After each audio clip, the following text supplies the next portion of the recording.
Is tonight a make or break night for Monday Night Raw? I will tell you exactly why I think that it just might be and why I'm not so sure that it is. We're going to get into that, Ric Flair's appearance, and a whole lot more right here, right now on Dead on Dave Productions.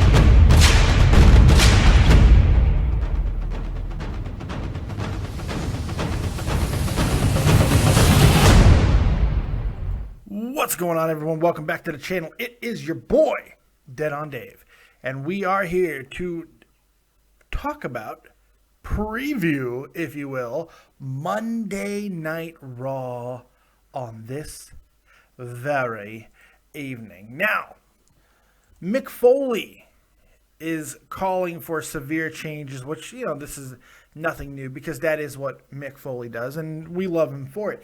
But he wrote a pretty impressive, I have to say, Facebook post about how, this might be the last Raw for him. He might be checking out tonight. He might not be able to watch no more because he's tired of seeing this talented roster, which he calls the most loaded, deep talent pool that maybe WWE has ever had.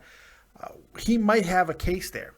And he's frustrated because of the fact that you could tell how restricted the wrestlers are. You could tell how restricted promos are, creative is. You could just tell that everything is binded, and he makes a very, very astute and very direct comparison to right before the Attitude Era. And he's 100% right.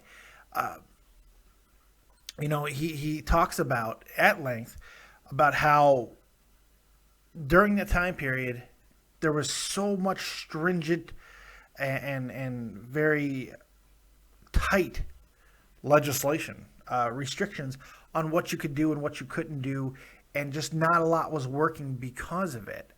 And people got sick of it and they checked out, and then the Attitude Era came because of WCW and WWE following suit, and people were very much just captured by the ability of wrestlers to create, to connect, and to do all these things that they don't seem to be able to do nowadays. Now, I can agree and partially disagree with that. And what I'm going to disagree with is I don't think that it's completely like it was in 93, 94. Mainly because the lack of the goofy character. Now, we do have some goofy characters, but not anything like we had with, like, the Bushwhackers and Duke the Dumpster Drozy. We don't have those type of characters. We don't have hog farmers and all that.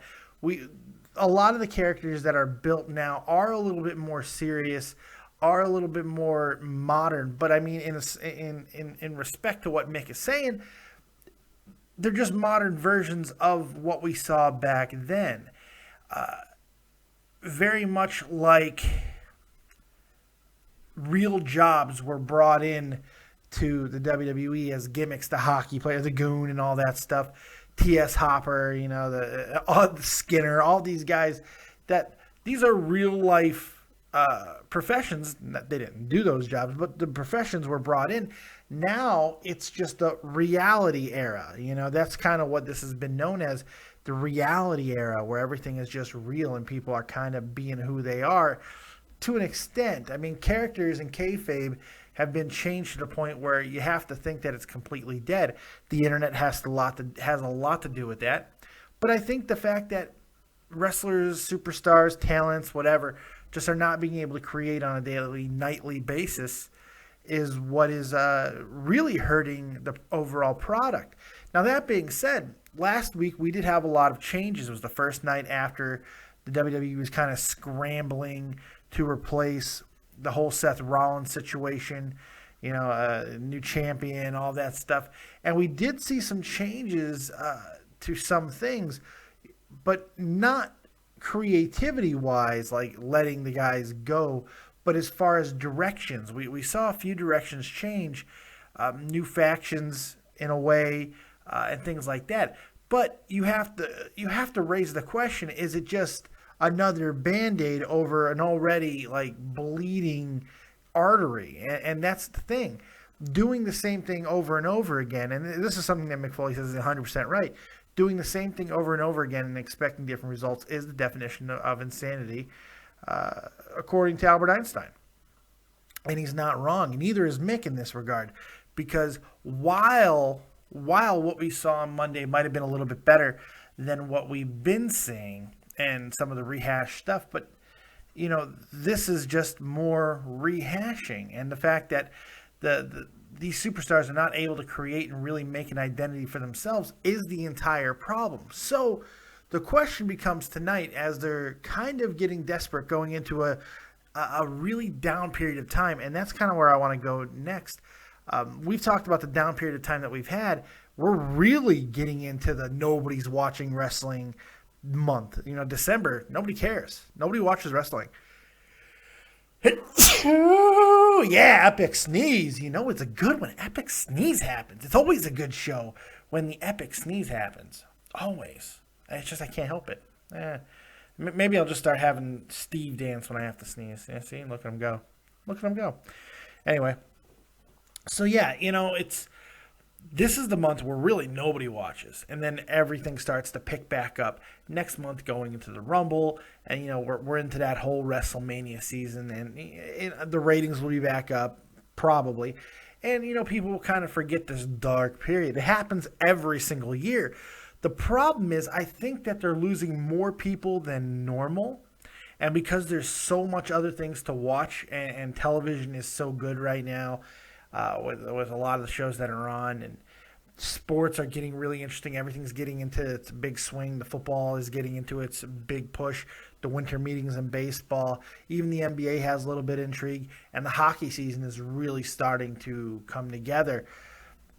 There's so many options. Then you add into that fighting, boxing and MMA. There are so many options, and people, especially the older crowd, the younger crowd are always going to be there. That's not a problem. They love what they're getting, and they'll continue to get it. But the older crowd is going to continue to, en masse, kind of walk away and really don't have a reason to come back until they do.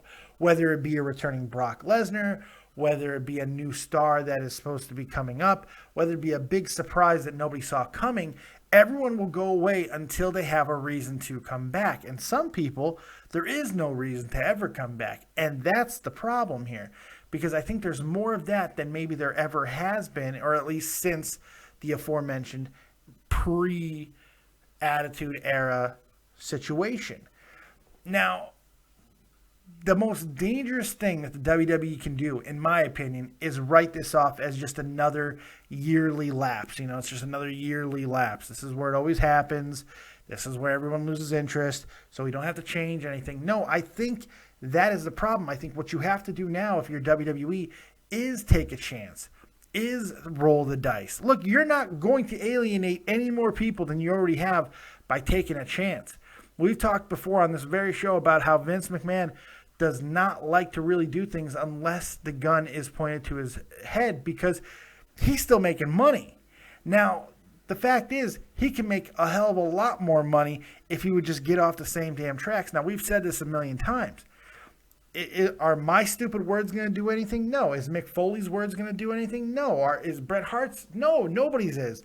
Because Vince is going to continue to do what he thinks really is best for his company. And he obviously, look, he knows more than we do as far as his company's situation. There might be things that we have no idea about that is really handcuffing him in ways that we can't possibly understand, whether it be sponsorships, whether it be whatever it is, USA, who knows? We don't know that. All we do know is we are continuing to get the same exact thing, and it's getting tiresome. It does get hard to watch. There's no question about that. It gets frustrating as hell to keep seeing this over and over. So hopefully tonight there will be a little bit more urgency, and maybe the WWE will feel for a lot of people this is indeed a make or break Raw. They're bringing in Ric Flair. That's an interesting thing to me, considering he just subtly bashed the entire situation with Charlotte. He's going to be there. How is he going to be used? Can they talk him into saying something about his son? There's all kinds of things intrigue with that. And the funny thing is, we bashed that, which is kind of the most creative and non-normal situation that we have right now in WWE. You know, they kind of did go to an edgy place, and people bashed them for it. You know, so there is that too. You know, it's like, Jesus Christ. They kind of give, now granted, it's the execution that was wrong, but they kind of give you what you want in a way by going a little bit more edgy, a little bit more adult, a little bit more offensive, and people freak the fuck out. And that's kind of their entire point. You know, why they go to the way they are is because that's just kind of the way the world is. And nobody wants to see all this crap that we think that we want to see. You know, everyone's offended by everything. So it does make things a hell of a lot more difficult to create when you're hindered by the world around you. So it's going to be interesting to see what Ric Flair does tonight. It's going to be interesting to see what the WWE does tonight. I'm looking forward to it. I know I'm going to watch it. Well, because I have to. Because I got to do a Monday Night Raw review right here, live after Monday Night Raw. The most badass and best review show on YouTube. Make sure you're here live with me, Dead on Dave, tonight. I'm going to take your calls. I'm going to answer your questions. I'm going to go through my copious amounts of notes. We got so much to talk about. I hope you guys join me. It's going to be a lot of fun, and we will see you there. We will see you there. We got a hell of a week of scheduled shows. I'm very excited about that. NXT review, which will be live. SmackDown review, which will be live. And then, of course, the new show that we're doing, Dave's Safe Point, the video game show. Very excited about that. That's tomorrow or Wednesday. I'm not sure. And Saturday, Dead on Dave Live. Some changes, some really cool things are coming to the channel. I'm very excited about that. Hope you guys are too. Thank you for your continued support. Like, subscribe, and share. And as always, we will see you next time right here on Dead on Dave Productions. Isn't that right, Steve? That's right, Steve. Thank you. Dance. Dance, monkey boy. Dance. We'll see you right here on Dead on Dave Productions, okay? And as always, if you don't have talent, have talented friends. We'll see you next time. Peace. Keep it copious.